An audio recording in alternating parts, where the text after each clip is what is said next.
પ્રણામ. હર હંમેશ સ્ત્રીઓના હક વિશે બધાએ ઘણી વાતો કરી અને આપણે સૌએ બહુ જ વાતો સાંભળી પણ છે. પરંતુ સ્ત્રી હંમેશા ગરીબડી અથવા સાચી જ હોય એવું ક્યારેય જરૂરી નથી. સ્ત્રી કોમળ હોય છે, તેથી તેનું હૃદય જલ્દી દુભાય છે, એ વાત સાચી. પણ હૃદય તો પુરુષો પાસે પણ હોય જ છે. પુરુષો પાસે પણ લાગણીની કંઈ કમી નથી હોતી. હા, એવું જરૂર બનતું હોય છે કે પુરુષ ઝડપથી ભાવના વ્યક્ત નથી કરતા હોતા ને સ્ત્રી બહુ ઝડપથી પોતાની લાગણી તેમજ ભાવનાઓને વ્યક્ત કરી દે છે. એટલે સુખી સંસાર બનાવવો જ હોય તો એક તરફી વાત ક્યારેય ના કરી શકીએ, કારણ કે પુરુષો પણ ઘણી જુદી જુદી નિર્મિત પરિસ્થિતિમાં વિવશતા અનુભવતા જ હોય છે. તો ચાલો ગુજરાતના સજ્જનો, હું ગુજરાતની દીકરી આજે પુરુષની ઘણી વિવશતા ઉપર વાત કરીશ.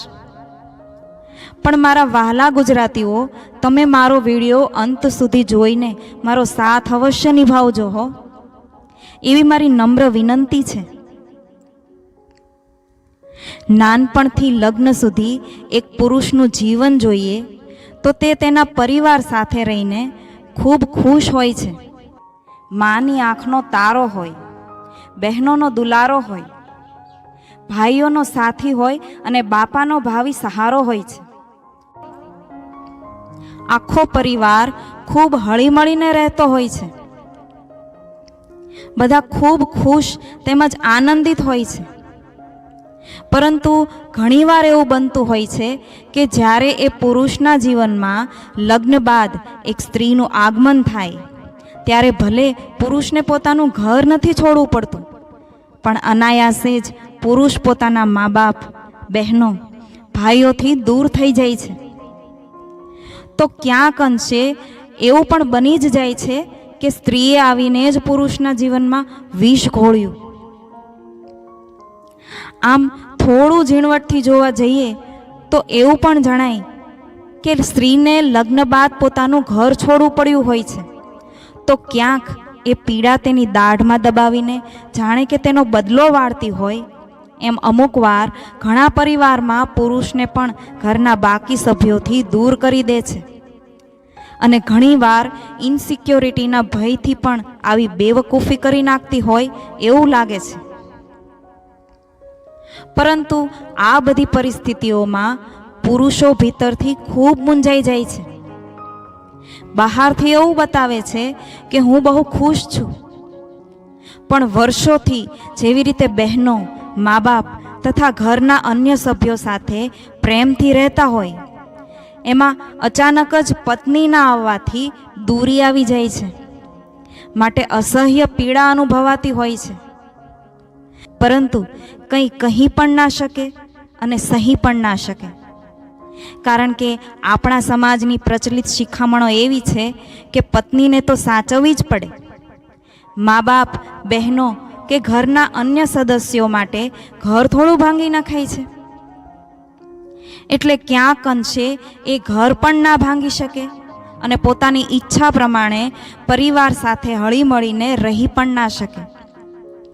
આવા વસવસામાં પુરુષ ભીતરથી ભાંગી પડે છે અને આનંદિત સ્વતંત્ર નથી રહી શકતો.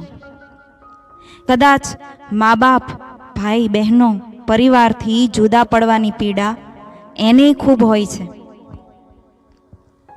આજ દિવસ સુધી પુરુષોને દોષો તો ઘણા દીધા છે, પણ પત્ની અને ઘરના અન્ય સભ્યોની વચ્ચે પીસાતા પુરુષની પણ પોતાની વ્યથા તો હોય જ છે.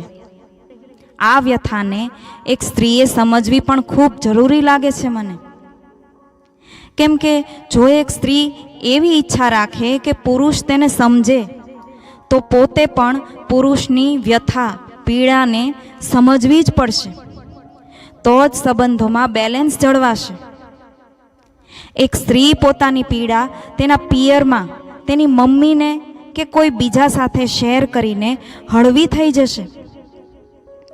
પરંતુ એક પુરુષ, તેને તો પત્નીના જીવનમાં આવ્યા બાદ મમ્મી તેના જીવનમાં ન રહી ગઈ, કારણ કે જો તે તેની મમ્મી સાથે કંઈક એકાંતમાં વાત કરશે તો માં ઘેલાનું મેણું સાંભળવા મળશે, અને મિત્રોને કંઈક તેની મૂંઝવણ વિશે વાત કરશે તો બાયલો છે એવું સાંભળવું પડે છે. માટે તે વિવશ થઈ જાય છે. પરંતુ એક સ્ત્રીને આ વાત સમજવી જ રહી કે તેને પત્ની તેમજ મા બંનેથી પણ પ્રેમ હોય જ શકે છે. જો એક સ્ત્રી એવું ઈચ્છતી હોય કે પોતાને હક અને અધિકાર મળે તો પછી તેને પણ પરિવાર તેમજ પતિ પ્રત્યેની ફરજો બજાવવી પડશે. તો જ આપણા સમાજમાં પરિવાર સુખી અને સંપન્ન રહી શકશે. હે ને?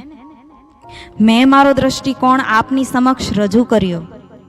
હવે જાગવાનું તમારે છે, મારી વહાલી ગુજરાતી બહેનો. તમે જ તો ઉજ્જવળ ભાવિ સંતાનોની માતાઓ બનવાની છો. સુવ્યવસ્થિત સમાજના ઘડતર માટે તમારી સમજણ ખૂબ જ જરૂરી છે.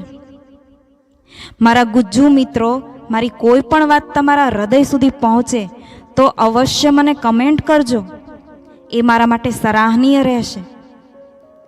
આ એક સમાજ જાગૃતિનો વિડીયો છે, એક તથ્ય સત્ય છે. ખોટા અને નકામા વિડીયો, જોક્સ વગેરે આપણે બહુ જ બીજાને મોકલીએ છીએ, વારંવાર શેર કરીએ છીએ. તો આ સમજણ વિકસાવતો વિડીયો પણ તમે અવશ્ય તમારા ગ્રુપમાં મોકલજો. આ એક સમાજ સેવા જ છે. સમાજ પ્રત્યે આપણા સૌનું કર્તવ્ય છે. મારા સાથીઓ, લાઈક, શેર અને સબસ્ક્રાઈબ કરજો, અને મારી આજની વાત પર ચિંતન મંથન પણ જરૂર કરજો. પ્રણામ.